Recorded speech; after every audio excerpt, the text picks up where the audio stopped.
Hello, this is Shambhavi. Welcome to Satsang. Satsang is an ancient spiritual practice from India.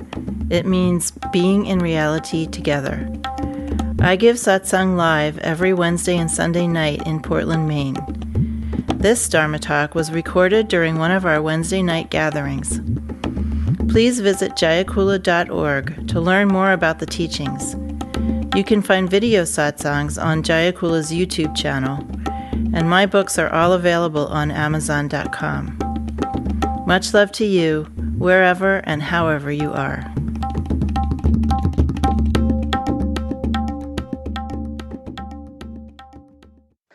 So, I wanted to talk about a topic that I've talked about before, but only on the West Coast.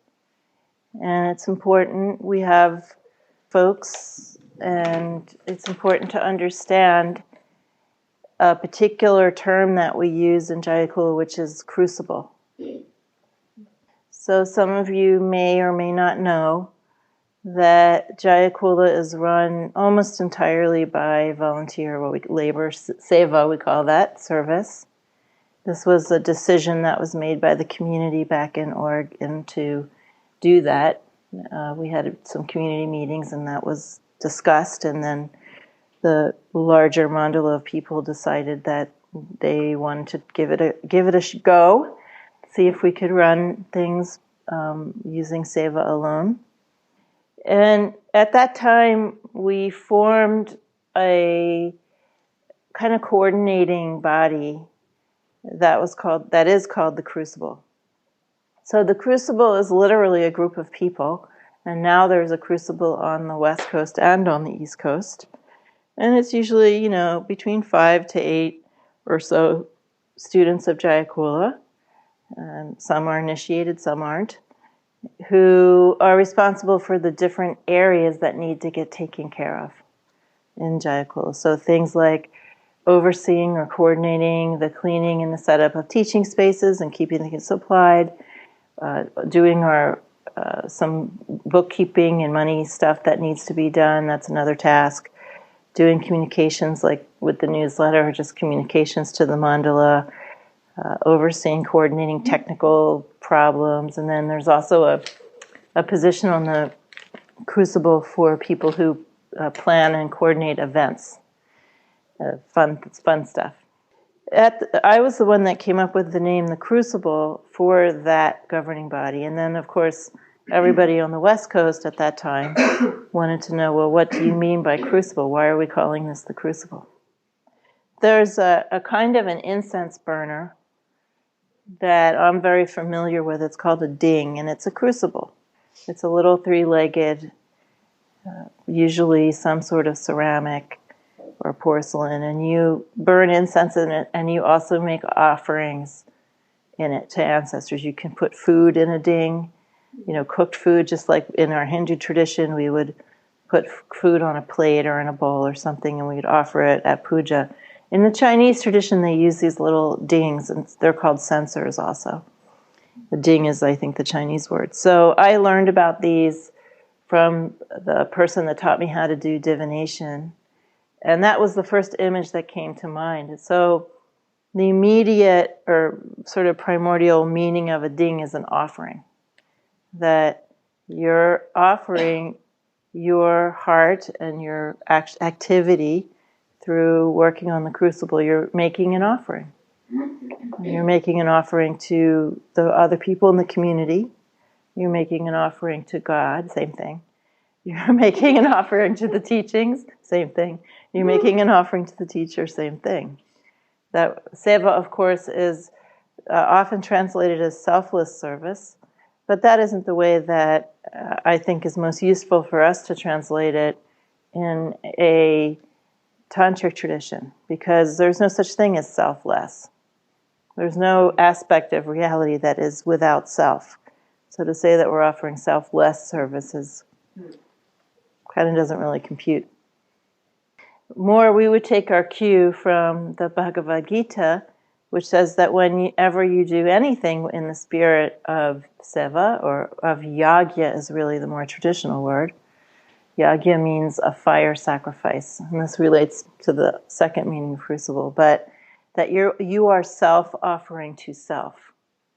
So you are literally an aspect of the Supreme Self making an offering to Supreme Self. And in fact, in the Bhagavad Gita, it says that when you do yagya, when you do sacrificial fire ceremonies and you're offering things into the fire, that you are self, you are the Supreme Self. This is the attitude you should have when you're making these offerings. You are the Supreme Self, offering the Supreme Self to the Supreme Self.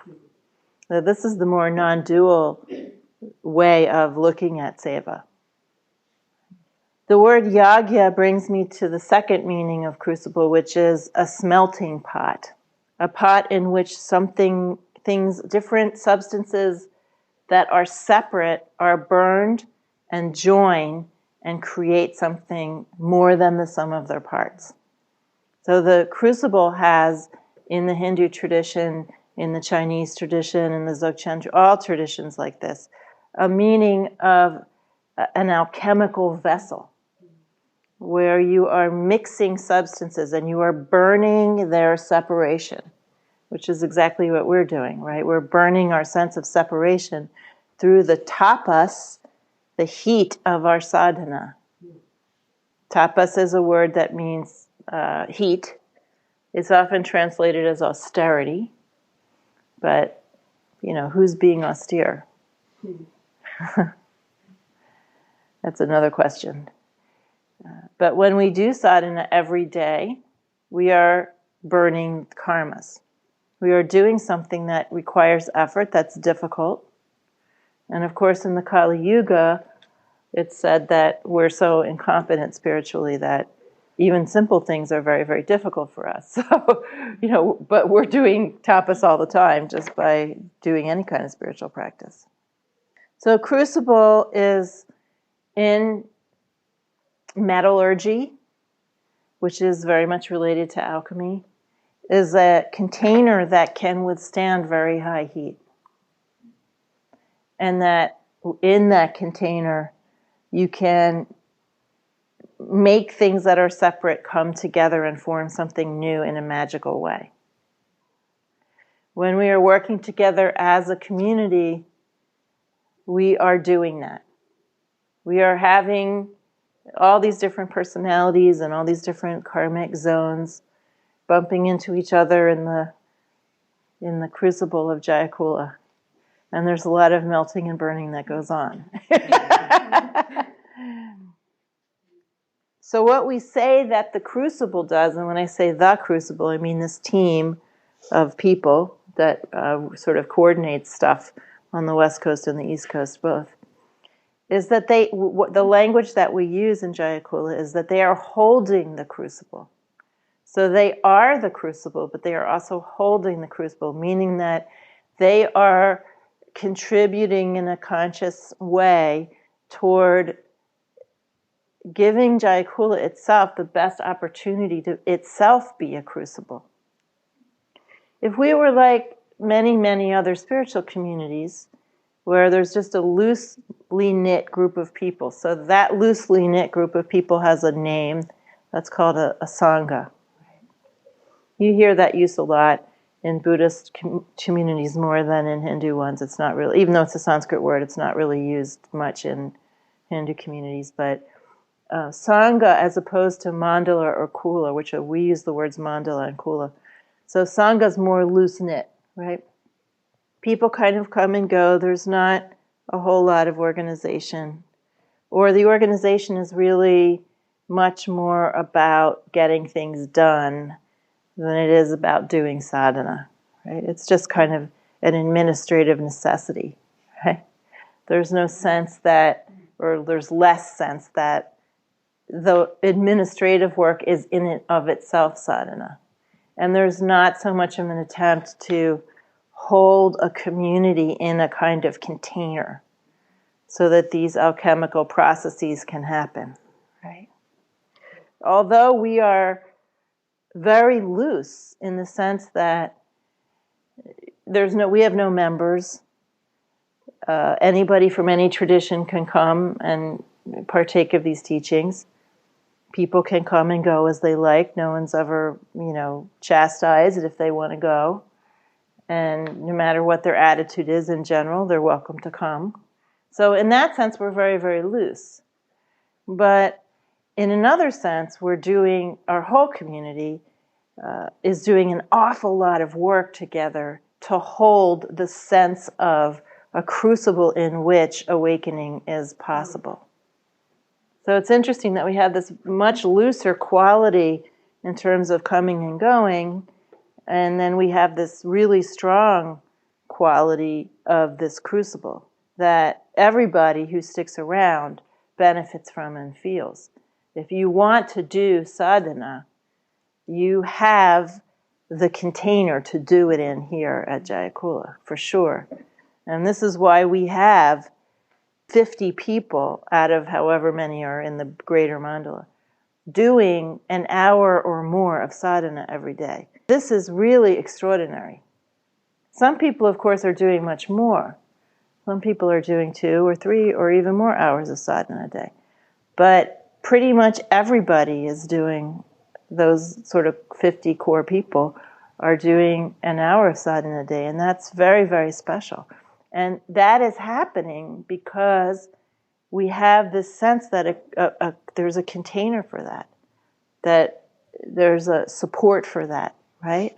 That you're not just out there on your own, trying to do something on your own, right? It's much harder that way. The people that aren't living either in Oregon or here, who are just kind of on their own somewhere, but they're part of the mandala of Jayakula, they have a much harder time, right? It's much harder to keep doing your sadhana, that kind of sadhana, right?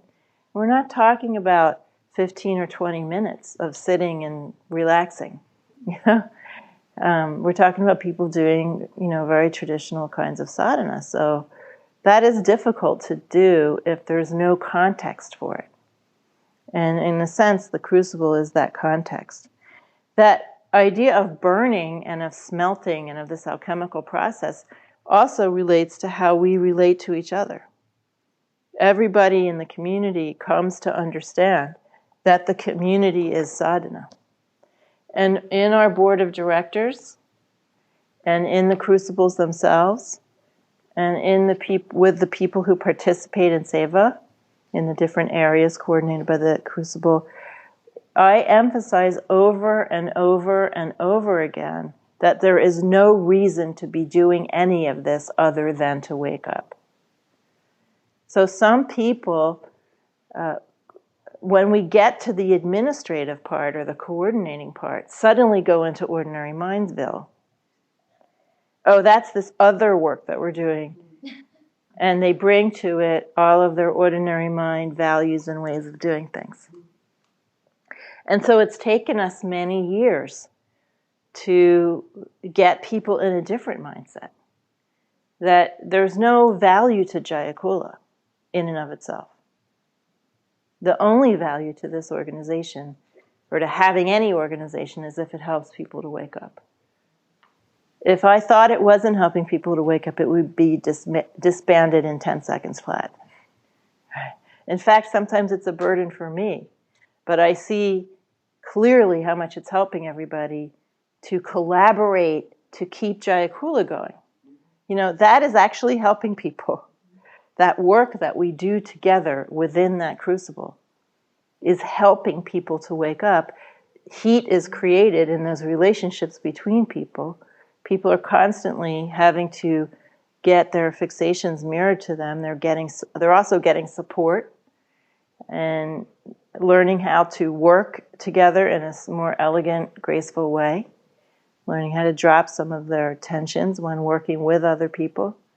And so it's, it's a great form of sadhana. But, anybody here who's on one of the crucibles or on the board, we have a couple of board members here, can tell you how many times I have reminded people we are only doing this as sadhana. There's no other reason. So we have to be in that mindset when we are talking about doing the books, when we are talking about, organizing an event, anything that we're doing, we're approaching it as sadhana. And this is what makes it a crucible and not just an organization and then some people doing sadhana.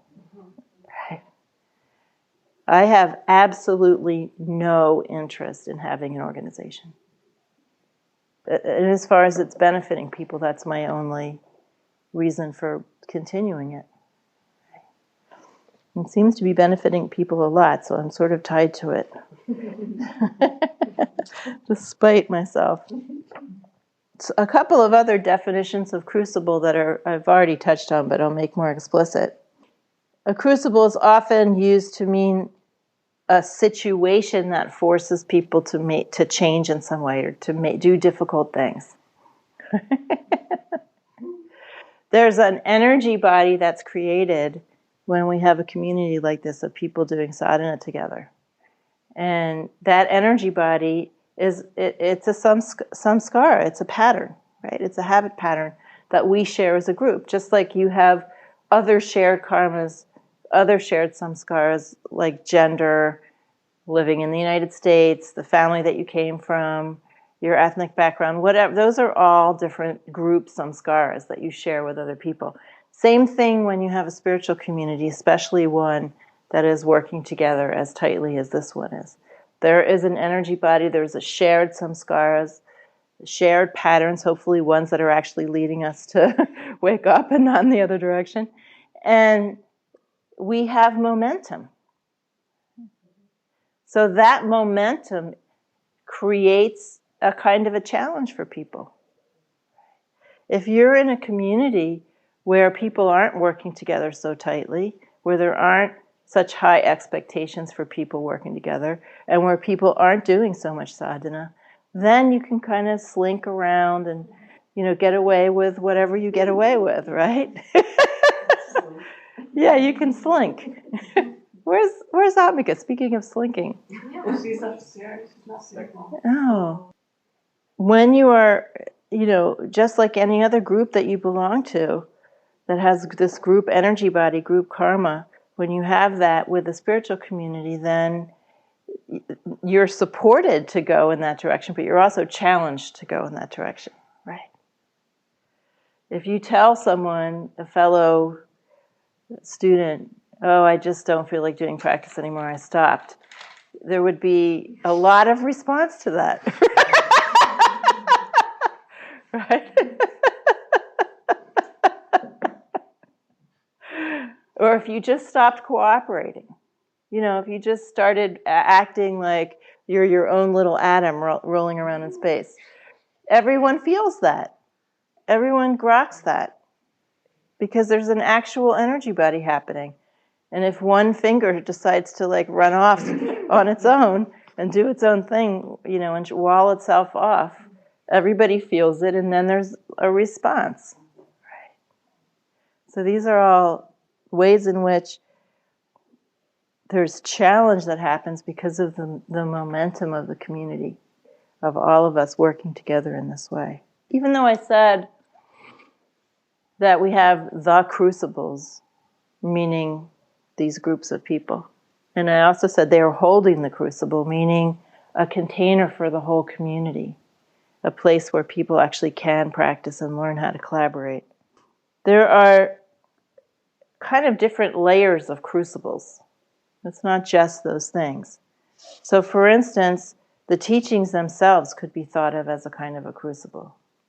We're lucky in that we have an extremely clear and nuanced and thorough view that has been bequeathed to us by my teachers. There's really no big gaps or places of uncertainty about what the view is. You may not get the view, you may not be living the view, but it's there, right? And that in and of itself is an incredibly great container, right? That just saves you lifetimes of going astray. So that stream of teachings that's come to me from my teachers, that stream of Vidya Shakti, has a kind of brilliance and clarity and thoroughness that I find absolutely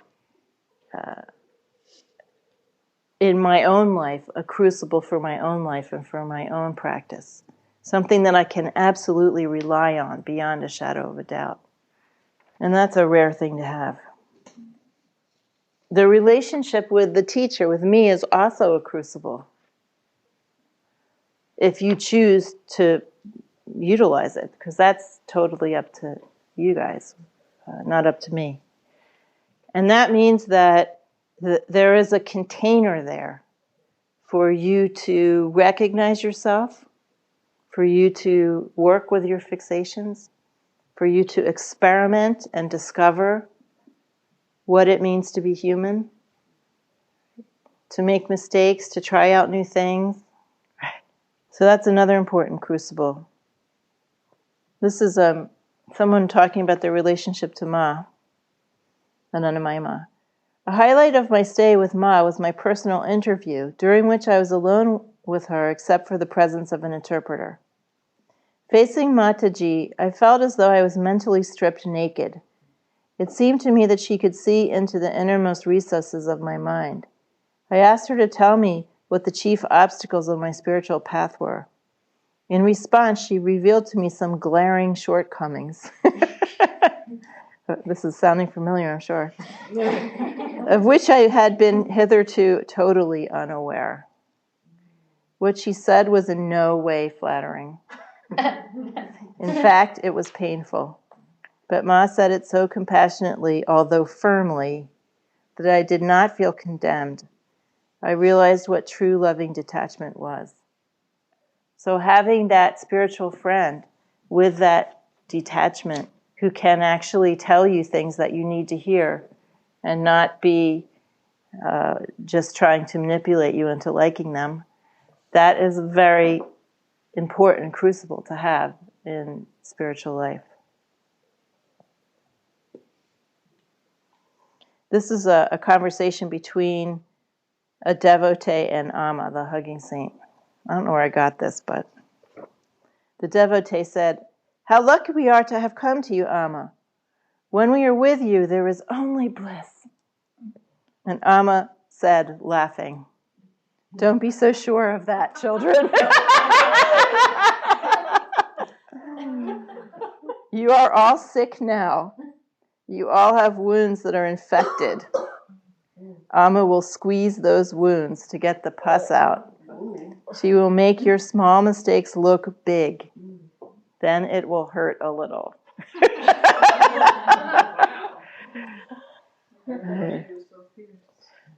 You don't know. All these teachers are fierce. All the good teachers. They show whatever face needs to be shown. You know, some people can't do fierce, right? That's what we call a Pashu practitioner. There's basically, in the Kashmiri tradition, 3 very, very large categories of kinds of practitioners. And sometimes you can be one or the other, and you could change between one and the other. But a Pashu practitioner is someone who's very fearful. So someone who's very fearful has a kind of fragility that you can't be that fierce with them. Right? And so that's why this devotee said, "Oh Ma, you know, it's all about bliss." That's what some people think. One time I went to visit a man named Swami Nirgunananda. And he had come to Ma rather late in life. But he ended up being her personal secretary for the last 3 years of her life. So he lived with her very closely. And it was kind of a funny situation because someone had written to me and said, "Oh, this Swami who was Ma's secretary is in Portland, Oregon. You know, you should go see him. I'll write to him and tell him you're here." And I said, "Okay." He gives satsang, da-da-da. So I get this email from Swami Nirgunananda, and he says, "You come see me, you know, I'd be delighted to meet you." So I went down there thinking it was going to be satsang, but it was just me and him. And he thought I had come to him for spiritual advice and had questions or something, but I had no questions. I had no idea who he was, and I had nothing prepared to ask him, you know. So he was a little annoyed with me. And so I just quickly came up with something, you know, to try to, you know, placate him, basically. And I said to him, "So was Ma ever fierce with you?" because my experience of Ma has been always very fierce. And he said, "Oh, no, she wasn't. She was always just a loving mother. And then he later told me during the same conversation that he had asked Ma to be his guru, and she had said no. She had said, "I'm not your guru. I am just your mother. Here's somebody else. This other person is your guru." She would do that often. She would assign gurus to people. Seemed to have worked out quite well. I don't know. Everybody seemed pleased, as far as I know. I haven't read any complaints about that. If I knew other gurus, I would definitely assign some of you. I'm just kidding.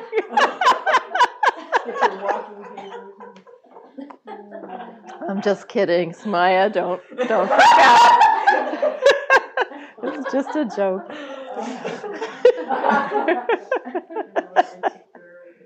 Yeah, don't worry about it. I'm just kidding. April Fools.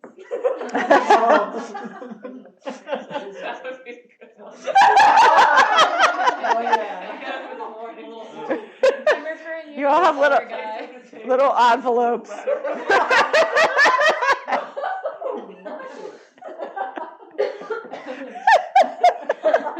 Or I could just have you pick gurus out of a hat.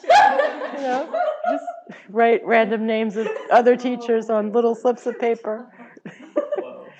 I heard a story about that, about Swami Muktananda. I think it was, Muktananda. Somebody wanted a spiritual name from Muktananda, and Muktananda apparently had this basket next to him. Did you ever hear this? No. With spiritual names on pieces of paper in this basket. Like a fortune cookie? I guess. So I can't remember who told me and what their name ended up being, but anyway, there was somebody in front of him who was also going for a spiritual name. And so they're going up in the line, and he was talking to this other fellow, and they were both very, very nervous about this whole procedure, getting a new name. Of course, it's nerve-wracking. And so they get up there, and the person in front of him is right in front of Muktananda, and Muktananda reaches over and picks up a name, and then the guy chickens out and decides not to ask for a name. And then the other person behind him came up, and then Baba just gave him that name.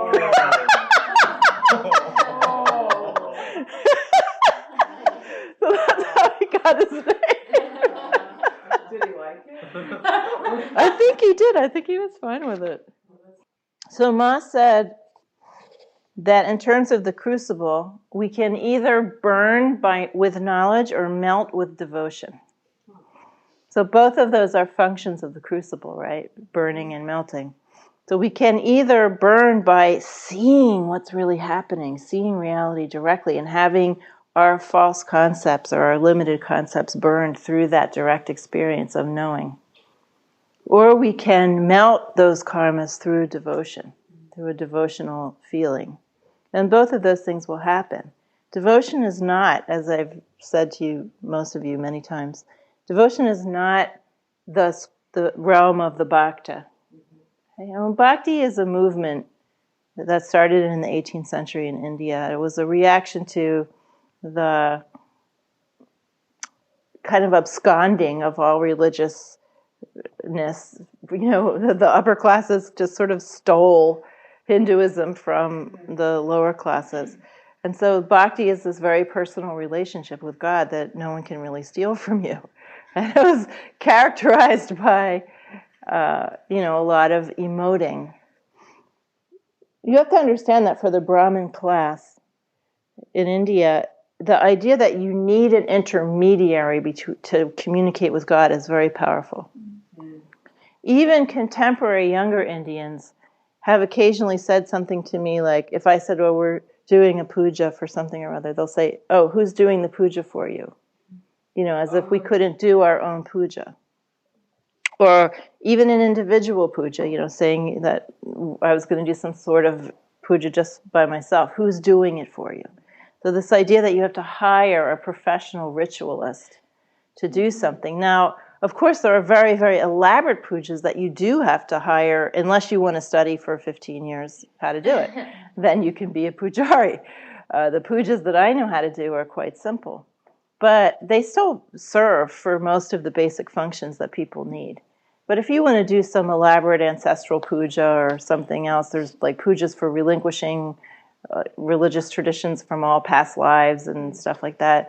Pujas for that are done for people who have just died. Those kind of pujas you need to hire somebody. But for the Brahmin class, there's thousands of years tradition of feeling like you need an intercessor. You need someone to act for you instead of doing it yourself. So the Bhakti movement is a response to that. It's kind of like taking worship back from the Brahmin class.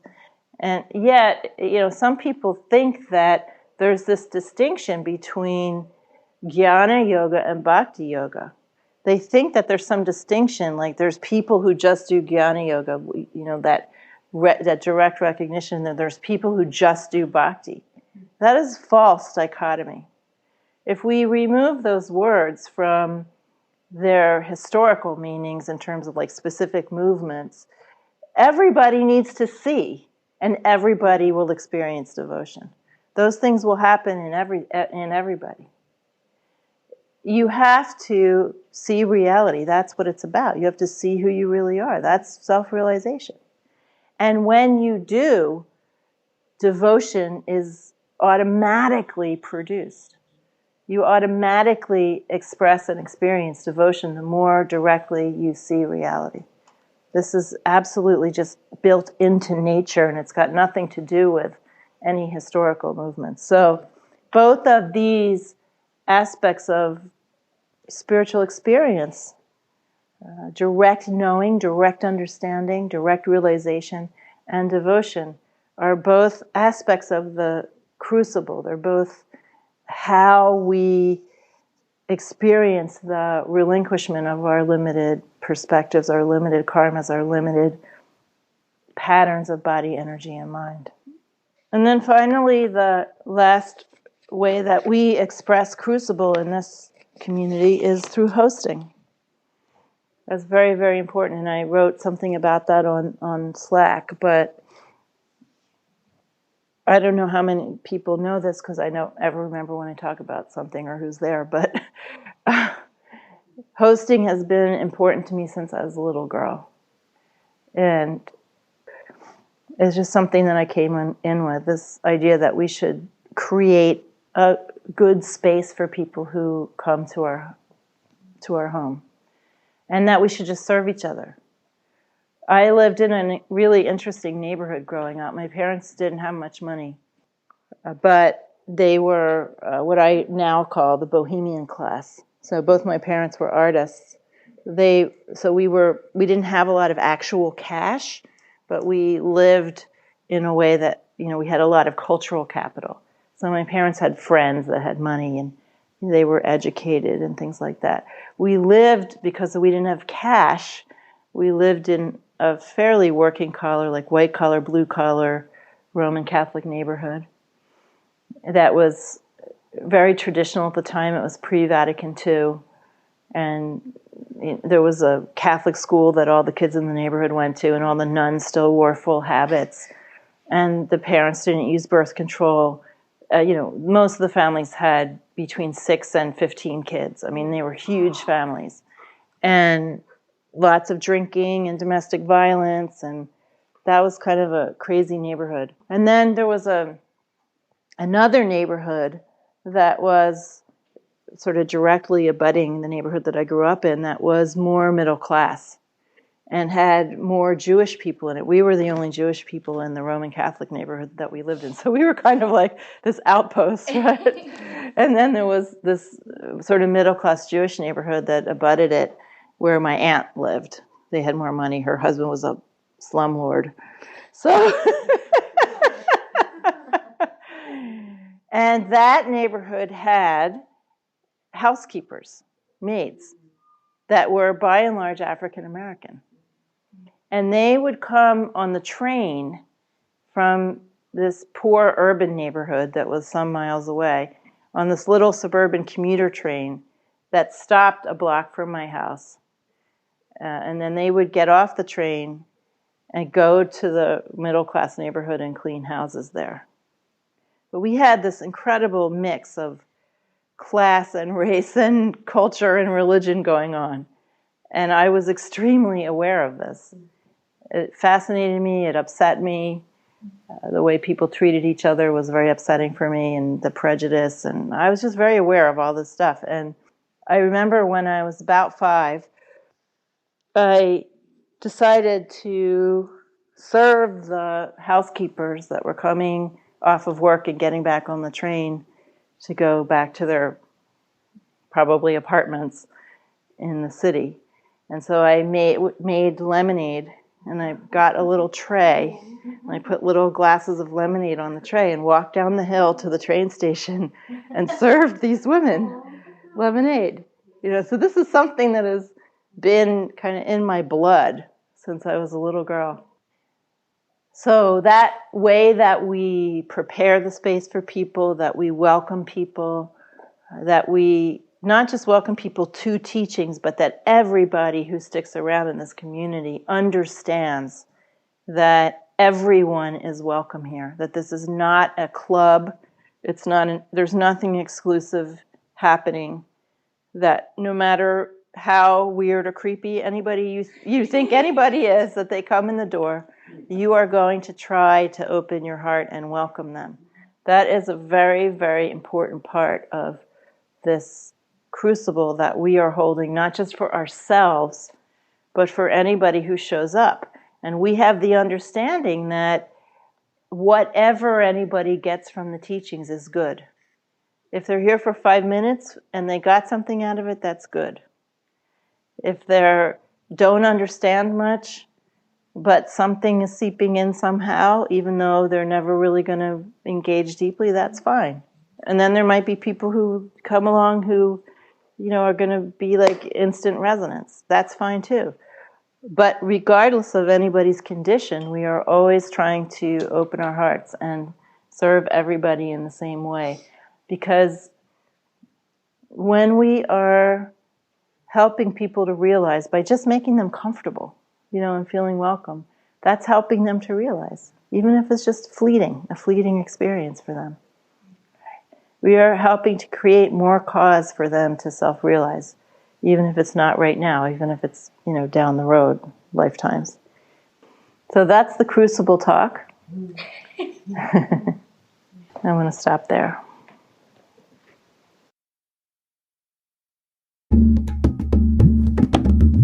Jayakula is a nonprofit community offering opportunities to learn and practice in the direct realization traditions of Trika Shaivism and Dzogchen. We are based in Portland, Maine and Portland, Oregon. Visit jayakula.org to explore more of our offerings.